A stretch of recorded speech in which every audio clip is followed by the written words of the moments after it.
delavska hranilnica nekaterim komitentom samovoljno zapira račune, drugim zavrača prošnje za odprtje novih. Kaj o takšni praksi bank pravi zakonodaja? Nov udarec za potrošnike, ne samo cene električne energije. Od novega leta je višja tudi omrežnina. Aplikacije kot so WhatsApp, Messenger in Signal so si podobne po kakovosti, najbolj pa se razlikujejo pri varovanju zasebnosti uporabnikov. Tudi o tem v današnji Kodi.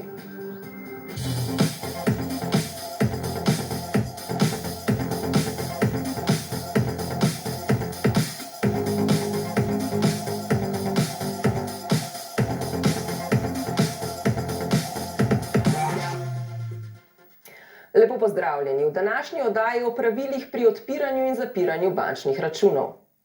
Zanimalo nas bo predvsem, kdaj lahko banke samovoljno, brez pojasnil zaprejo račun, kot to v zadnjih tednih počne delavska hranilnica z računi komitentov, ki prek njih ne poslujejo redno. Zavračajo tudi nekatere prošnje za odprtje novega računa. Preverili smo, ali je samovoljno zapiranje računov skladno z zakonodajo, kakšni so razlogi za to in ali kaj podobnega počne še katera druga banka. Iz delavske hranilnice so konec lanskega leta svojim komitentom začeli pošiljati obvestila, da jim bo banka zaprla račune. Tudi tistim, ki imajo na računih več 10 000 evrov. V obrazložitvi so navedli, da ima v skladu s splošnimi pogoji banka pravico odpovedati pogodbo brez navajanja razlogov. Zanimalo nas je, koliko komitentom so račune zaprli in za katere račune je šlo. V skopem pojasnilu so odgovorili, da so se poslovili od imetnikov transakcijskih in varčevalnih računov, ki nimajo rednih prilivov ali pa imajo vsaj še en poslovni ali osebni račun odprt pri drugi banki. Koliko računov so v letu 2021 zaprli, niso razkrili. Banke ukinejo račun predvsem zato, ker se jim ne splača delovati s takim komitentom. Banka je poslovni subjekt. Če je stranka neaktivna in ima denar na računu, potem to pomeni za banko v tem trenutku, ko so negativne obrestne mere, pravzaprav minus. Pri Banki Slovenije pojasnjujejo, da je vodenje transakcijskega računa poslovni odnos med komitentom in banko, zato so določila, kdaj lahko banka zapre transakcijski ali varčevalni račun, navedena v splošnih pogojih. Ta največkrat določajo, da lahko ena ali druga stran kadarkoli zapre račun. Zakon, ki ureja to področje, sicer navaja, da lahko banka prekliče pogodbo z odpovednim rokom najmanj 2 mesecev, kljub temu pa ima večina bank v splošnih pogojih zapisane precej krajše roke. Banke med možnimi razlogi za zaprtje računa med drugim navajajo kršenje splošnih pogojev, ki se niti po opozorilu banke ne preneha, neredno poravnavanje stroškov računa in neaktivnost, ki je daljša od pol leta. Nad splošnimi pogoji banke je zakon o plačilnih storitvah, storitvah izdajanja elektronskega denarja in plačilnih sistemih, ki natančno določa pravila pri zapiranju osnovnih in osebnih računov. Te je dovoljeno zapreti v primerih, ko komitent račun uporablja za nezakonite namene, ga več kot 24 zaporednih mesecev ni uporabljal, ne prebiva zakonito v Evropski uniji, je naknadno odprl plačilni račun pri drugi banki ali je kršil pogodbeno obveznost do banke. Mora pa seveda o tem obvestiti potrošnika. Potrošnik ima pa s tem v zvezi tudi pravico do pritožbe, v prvi vrsti na pritožbeno komisijo na strani banke, lahko pa o tem obvesti tudi Banko Slovenije, ki v zvezi, če ugotovi, da so se zgodile določene nepravilnosti v zvezi z zaprtjem računa, lahko ustrezno ukrepa in sproži prekrškovni postopek zoper tako banko. Če banka posumi, da gre za sumljive transakcije, pa v razlogih za zaprtje računa potrošnika ni dolžna obvestiti. Ampak mora ustrezno postopati v skladu z zakonom. Preverili smo, kako pogosto in zakaj račune zapirajo druge banke. Odgovorili so nam iz 8 bank od 13. Te so kot najpogostejši razlog za zaprtje računa navedle neskladno poslovanje. Pri Gorenjski banki, Sparkasse, NLB-ju, Intesa Sanpaolu, Sberbank, Novi KBM in Unikreditu račune zapirajo tudi zaradi neaktivnosti komitentov. A število zaprtih računov zaradi tega predstavlja le manjši delež zaprtih računov v letu 2021. Le pri Deželni banki Slovenije zgolj neaktivnost ni razlog za zaprtje računa fizični osebi. Za podrobnejša pojasnila sta z nami direktorica Združenja bank Slovenije Stanislava Zadravecka-Prirolo in Alina Meško iz Zveze potrošnikov Slovenije. Za začetek bi vaju prosila za komentar odločitve delavske hranilnice, da samovoljno zapira račune številnih svojih komitentov.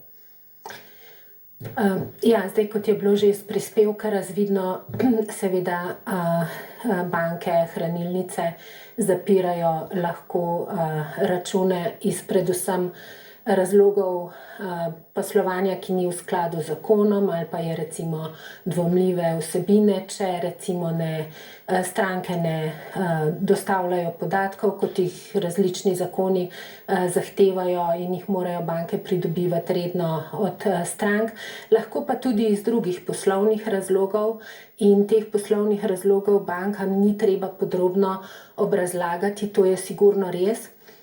Je pa res, da zdaj take vrste odločitev običajno niso ljube že bankam samim in jih običajno prisilijo v take odločitve neljube v resnici, ker načeloma seveda dolgoročno banke želijo ohranjati komitente, ampak trenutno so razmere poslovanja zaradi različnih razlogov, makroekonomskih, negativne obrestne mere so že bile omenjene, potem tudi recimo omejitve pri kreditiranju, zaradi katerih se povečuje ta razkorak med depoziti in pa krediti in s tem strošek poslovanja, so take, da silijo pač banke v ukrepanje, ki jim nekako optimizira stroškovno poslovanje. Eden izmed takih razlogov je lahko tudi recimo dejstvo povezano z zahtevami vzdrževanja določene strukture instrumentov ali pa premoženja v procesih recimo pripravljanja načrtov reševanja. Ti predpisi recimo določajo, so odvisni od tega, koliko je depozitov, koliko je zajamčenih, koliko nezajamčenih in tako naprej in zahtevajo potem izdaje določenih kapitalskih instrumentov v določenem primeru, ki so stroškovno spet zelo obremenjujoči, posebej, če je depozitov presežek, potem hkrati imajo tudi recimo davčno obravnavo v Sloveniji drugačno, bolj torej negativno, slabšo za banke kot drugje po Evropi in tako naprej. Poslovanje banke je zelo kompleksno, da zaključim in res različna področja regulativna urejajo na način, da pač silijo včasih tudi v odločitve, ki so neljube. Gre torej za legitimno odločitev banke, pa vendarle bi si potrošniki oziroma komitenti zaslužili bolj podrobno pojasnilo, zakaj ostajajo brez računov. Ja, mi gledamo z vidika potrošnika, za nekoga, ki ostane brez računa ali pa ne more dostopati do računa, je to lahko zelo, zelo velika težava. Račun jemljamo kot nekaj samoumevnega, dokler ga imamo. Potem pa, ko ga ni in ga ne moreš dobiti, pa je to lahko velika težava. Zdaj, na eni strani vidimo veliko glasov v banku, nekam govori se o zaupanju, pravzaprav da se počutimo tam doma. Mogoče tudi v takih situacijah malo več posluha. To lahko ljudem povzroča zelo velike težave. Vemo, enkrat gre poslovanje boljše, enkrat gre slabše. Vsi si želimo, da ostanemo skupaj, da tako rečem, tudi takrat, ko ni tako dobro. Sej takrat, ko pa gre boljše, se pa kaj ostane banki, da tako rečem. Tako da z vidika potrošnika je to lahko zelo, zelo problematično za enega posameznika. In kaj naj potrošnik v takšnem primeru stori?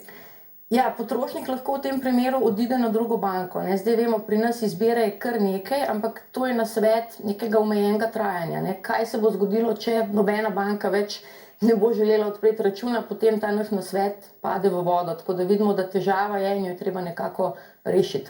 To bomo videli tudi v naslednjem prispevku še nekaj odpovedni roki. Zakon pravi 2 meseca, ko smo preverjali splošne pogoje bank, je marsikje omenjen 15-dnevni rok.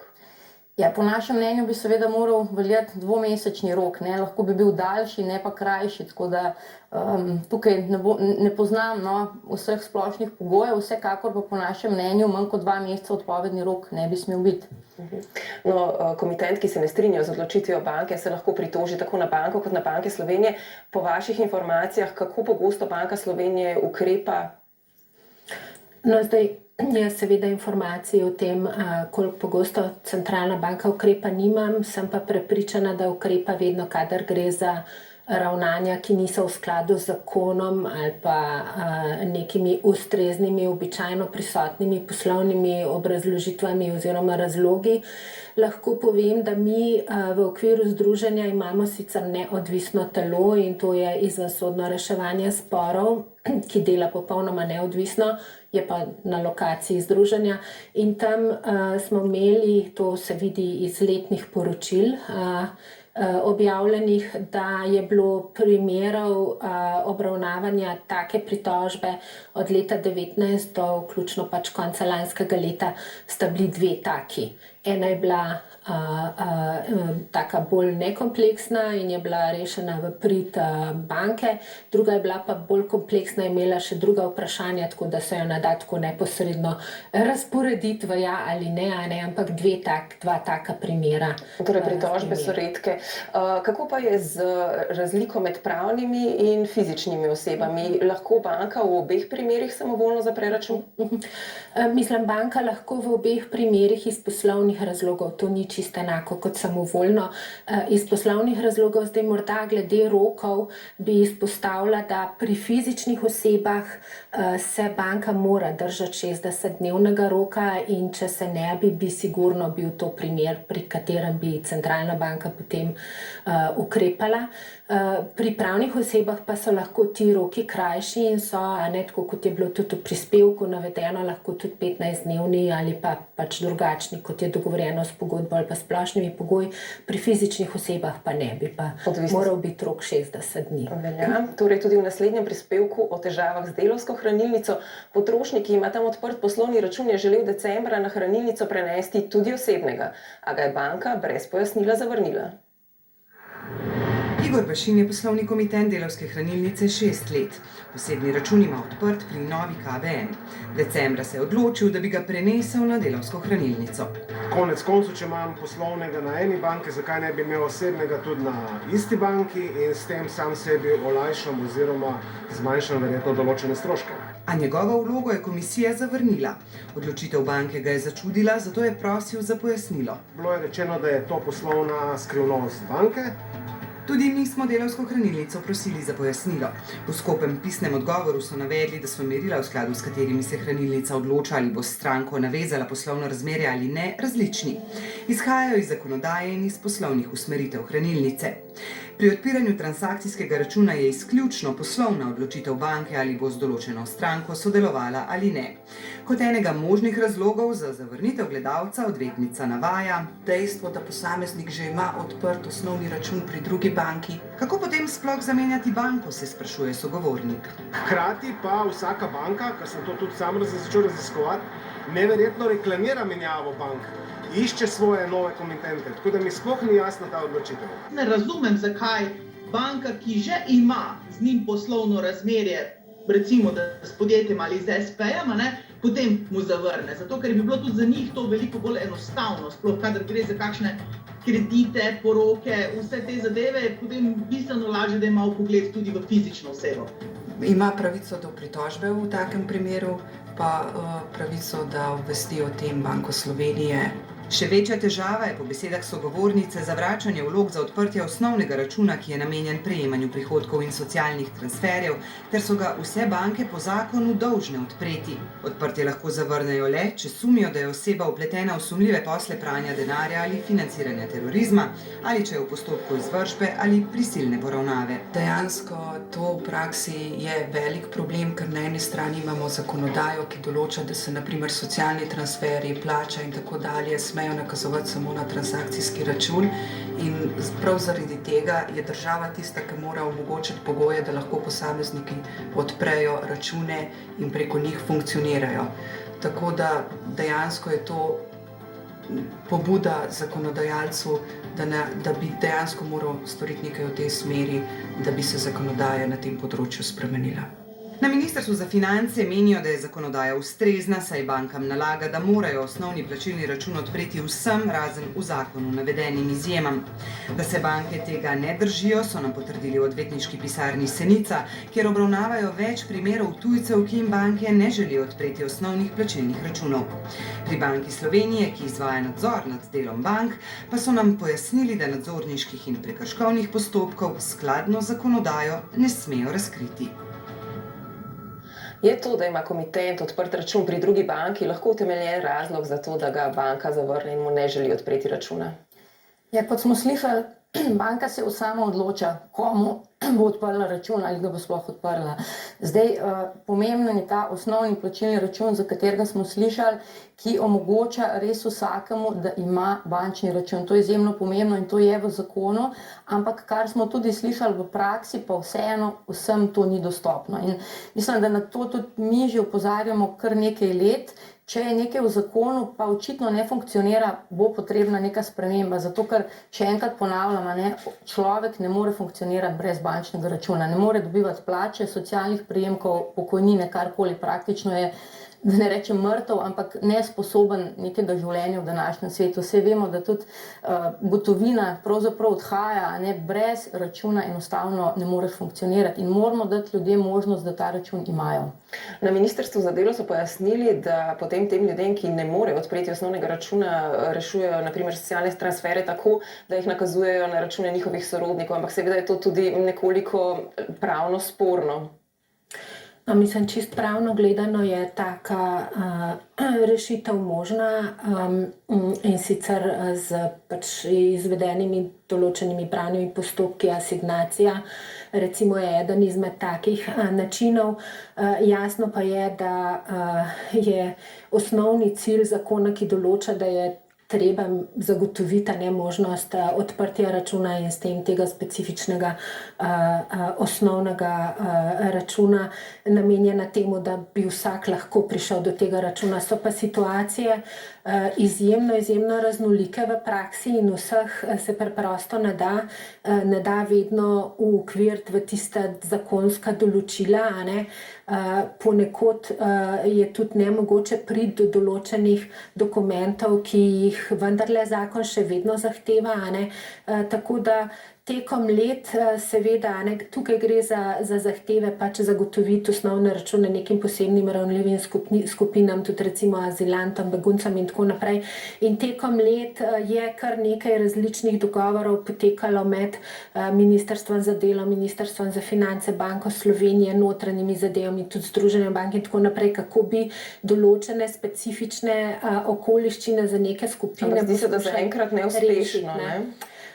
Ja, kot rečeno, niso to zelo enostavne situacije in je poiskati neko rešitev znotraj obstoječih pravil ni tako enostavno, ampak za nekatere skupine smo bili že zelo blizu, pa je potem korona recimo prioritete postavila drugače in tako naprej. Tudi ne gre za to, da bi šlo za veliko število oseb, ampak vendarle, pa tudi če ena oseba lahko včasih to tako zakomplicira življenje, da se je potrebno potruditi. Ampak, ja. Mislim, nekateri to rešujejo tako, da odpirajo potem račune v tujini. Je to rešitev? Ja, za posameznika sigurno je rešitev, ne moramo pa reči, da je to neka sistemska rešitev, da bojo zdaj vsi ti ljudje odpirali račune v tujini, čeprav tudi to je alternativa slovenskim bankam, ne samo za tiste, ki ne morejo priti do tega računa. Vseeno pa to kaže, da stvari niso urejene tako, kot bi morale biti. Jaz mislim, da tako kot smo slišali, teh primerov ni tako zelo veliko, tako da jaz mislim, da neka rešitev bi se morala najti. Tudi na drugi strani, a so potem ti stroški lahko tako zelo veliki, da to na neki državni ravni res ne moramo nikakor urediti, pa pomagati tem ljudem. No, v tem konkretnem primeru, ki smo ga obravnavali v prispevku, spet govorimo o delavski hranilnici. Se z delavsko hranilnico dogaja kaj, kar bi morali komitenti vedeti? Ne, nikakor ne. Zdaj iz javno dostopnih podatkov je razvidno, da je poslovanje delavske hranilnice stabilno, dobro in rastoče pravzaprav. Lahko je tudi v tem problem, ker je vidno, da je delavski hranilnici prirast depozitov zaradi verjetno nekih drugih razlogov, ki jih pri svojem poslovanju je nudila, a ne, v primerjavi z drugimi bankami še, a ne, dolgo časa morda, da je bila ta prirast depozitov izrazito visoka, a ne, in kot rečeno, predpisi bančnega poslovanja so izjemno kompleksni in jih je ogromno in banke morajo pač zagotavljati, a ne, svojo dolgoročno pozitivno poslovanje na način, da optimizirajo in pride do različnih situacij, ko pač so prisiljene, kot rečeno, sprejeti določene odločitve.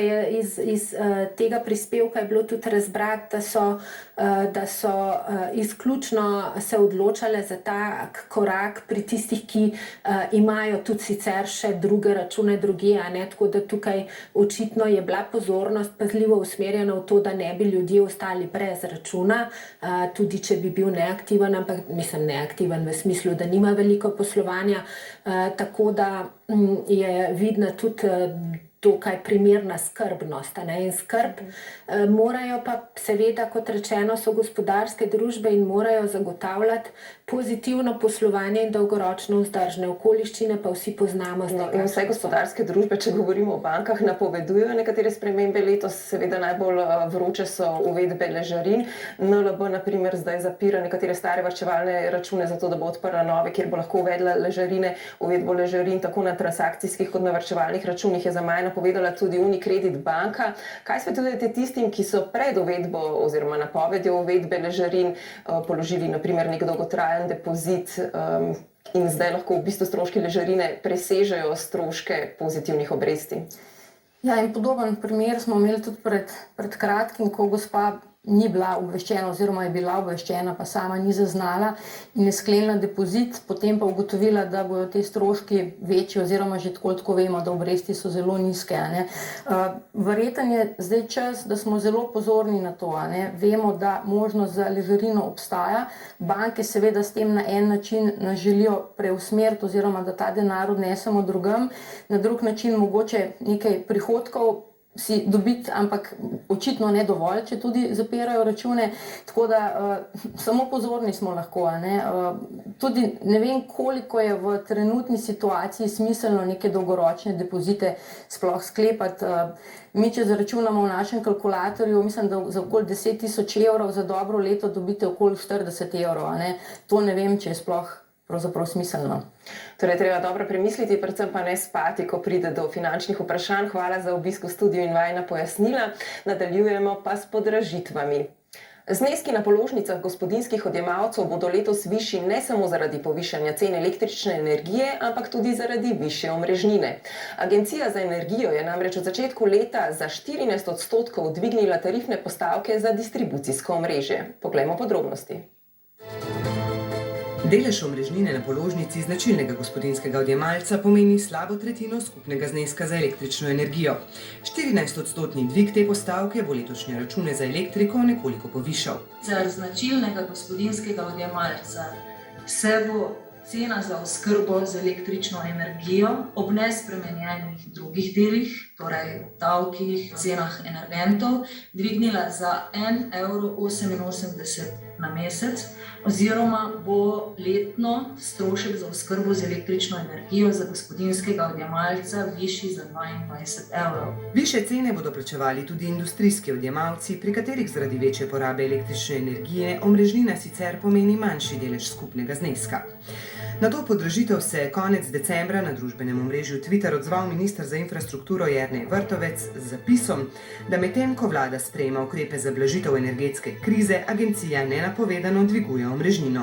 Me ta buren odziv sicer zelo preseneča. Zakaj? Zaradi tega, ker je prav vlada Republike Slovenije na podlagi seveda pripravljenih strokovnih podlag na Ministrstvu za infrastrukturo sprejela februarja 2020 nacionalni energetsko-podnebni načrt in napovedala, da bo od leta 2021 do leta 2030 potrebnih več kot 4 milijarde evrov investicij v distribucijska omrežja. Da bi ta cilj dosegli, bi se morala po izračunih agencije cena omrežnine vsako leto dvigniti za od 12 do 15%. Kot je še poudarila sogovornica, se agencija ni samovoljno odločila za podražitev, temveč je te tarifne postavke dolžna določiti vsaka 3 leta. Če ne bi ponovno določili tarifnih postavk, Enostavno operaterji več ne bi imeli podlage za zaračunavanje omrežnine in bi ostali brez prihodka. Omrežnino so povišale tudi druge evropske države, med njimi sogovornica posebej omenja Avstrijo in Nemčijo, ki sta ob tem sprejeli vrsto drugih ukrepov za boj z energetsko revščino. Vendar tudi tam omrežnina ni socialni korektiv. Časovni okvir za določanje novih cen omrežnin je ponavadi 3 leta. Tokrat so ga zaradi epidemije skrajšali na 1 leto, zato lahko nove cene omrežnin, ki bodo veljale do leta 2025, pričakujemo že naslednje leto. Aplikacije kot so WhatsApp, Messenger, Viber in druge so v obdobju COVID-19 doživele pravo renesanso. Pri Zvezi potrošnikov so preverili, kako uporabne, varne in kakovostne so posamezne izmed njih. Sporočilne in pogovorne aplikacije so do določene mere že izrinile SMS in MMS sporočila, saj ponujajo veliko pestrejše možnosti, naprimer klepetanje z več osebami hkrati in videoklice. Poleg tega so, vsaj na papirju, brezplačne, a v današnji družbi ni nič zastonj. Plačujemo s svojimi podatki, plačujemo s svojim imenom, s svojimi hobiji, s svojim zanimanjem, s temami pogovorov, s prijatelji, s katerimi se družimo. In vse te informacije so potem uporabljene za to, da nas profilirajo kot uporabnika in nam servirajo pač prilagojene oglase ali pa celo kakšne druge vsebine. In aplikacije postajajo v zadnjem času vse bolj radovedne, sploh tiste, ki so povezane s Facebookom, torej Messenger in WhatsApp. Facebook je spremenil pogoje za aplikacijo WhatsApp in dejansko se je tukaj zgodilo, da je v teh pogojih zapisano, da oni lahko to mirno prodajajo tudi tretjim oziroma v komercialne namene, da uporabljajo. Mislim, da je treba poudariti, da tudi Facebook, Messenger in WhatsApp imate lahko šifrirane pogovore. To pomeni, da Facebook ne more prebrati, o čem se mi pogovarjamo in vsebine pogovorov ne morejo prebrati, ampak vseeno lahko pa na podlagi vseh ostalih podatkov, kjer telefon imamo, kjera verzija Androida recimo ali pa iPhona, kjera verzijo imamo, kjere druge aplikacije imamo nameščene, ura, lokacija, vse te stvari, to so podatki, ki nimajo sicer veze s tistim konkretnim pogovorom, to, da se pogovarjajo midva ali bomo šli jutri na kavo, ne, so pa to podatki, s katerimi lahko si Facebook ustvari neko celotno sliko o nas. Posamezniki, ki bolj cenijo zasebnost, zato prisegajo na aplikaciji kot sta Signal in Telegram. Prav pri varovanju zasebnosti je med aplikacijami tudi največ razlik, saj so si po kakovosti in naboru storitev zelo podobne. Na koncu je toliko drugih faktorjev, ki so večji in bolj pomembni, od tega, kakšen telefon imamo, koliko je kvalitetna kamera na telefonu, kakšna je naša povezava v internet, če je bolj počasna povezava, bo tudi kakovost teh videoklicev padla. Njihova popularnost je najprej odvisna od tega, v kakšnem krogu živimo. Ne? Ljudje se odločimo za določeno aplikacijo, zato ker so se zadnje odločili sorodniki, prijatelji, znanci s tistimi, s katerimi veliko komuniciramo. Vsem aplikacijam pa je skupno še to, da nas lahko hitro zasvojijo. Se pravi, na njih visimo dlje, kot bi si želeli. Sploh, če je skupina, s katero sodelujemo, zelo velika, potem nas vse skozi nekaj cinglja, nekaj nam utripa in podobno in nas to seveda odvrača od drugih stvari. Aplikacij torej ne plačujemo le s svojimi podatki, ampak tudi s svojim časom. In v covidnem obdobju se je čas, ki ga preživimo pred računalniškimi in telefonskimi zasloni, precej podaljšal, na okoli 30 ur tedensko. Čas je dragocen, zato ni vseeno, kako ravnamo z njim. Pomislite na to naslednjič, ko boste brez pravega cilja brskali po svojem telefonu.